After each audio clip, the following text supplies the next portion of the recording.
about coming out and who you are. For me, the depression really set my athletic career back because I would go through phases where 6 months I would just go into depression, and it was Yeah. so hard to train during those periods. How did you handle that?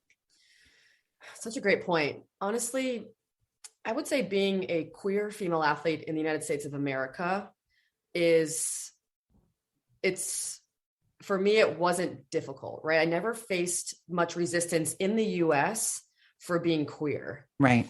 But when I would travel internationally, it's a different story, right? Typically, Yeah. I would be the only out player on the team. If there were other players who were gay, they couldn't share it, Right. right? When I played in Spain, they were definitely, I mean, the law of averages says there were other, lesbian, gay athletes on the team, but no one would speak up.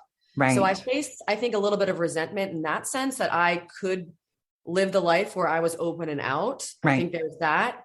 And then, just protecting yourself in foreign countries and how I express my gender. That's always when I face the most resistance, is how I express my gender. Right. So people are offended that I still call myself a woman. I still use she, her pronouns because I look masculine, right? Like I Right. present in a masculine way. I have a mohawk. I'm quite fit. I have muscles. In a lot of these countries, they, in my travels to Africa and things like that, they don't have the vocabulary to describe me as a gay human being. Right. Language comes from necessity, and they've never needed words for that type of identity. Right. So it's so interesting. I've learned so much just from traveling and the way that people perceive me. Right. So to give an example, in 2019, I traveled to Niger, which is the least developed country in Africa. And, it's against the law to be gay. Right. So I can't share that with them. And I think, as like a little gay superhero, that as soon as I step off the plane, everyone's going to know I'm gay. Right. Right. Like, look at me. I scream Right. gay in America. But, the amount of times I get asked do I have a husband, it's Yeah. all of a sudden I'm like, oh, wow. Like everything is culture specific. Right. And how I'm treated in different countries is very unique Right. to that country. So some places I feel safe to be my authentic whole self.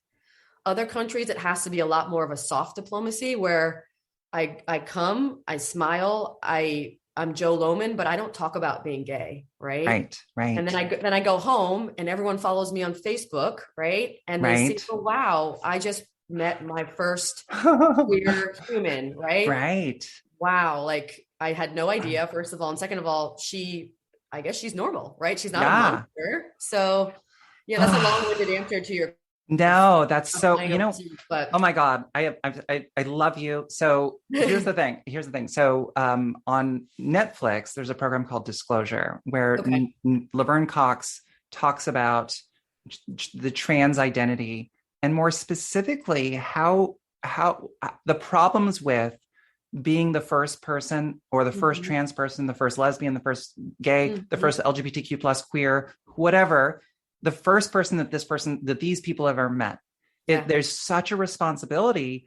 80% of Americans, now this is, forget about Niger, 80% of Americans have never met a transgender person. Yeah. Yeah. And so from that perspective,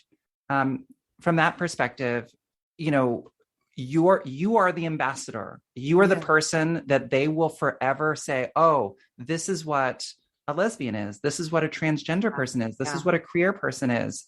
Yeah. And so there's a lot of pressure to be the best version of yourself, to be representative of the community. And also, and you made one good point, which is sometimes, you just, because of the circumstances, you cannot lead with that, if that makes sense. Yes.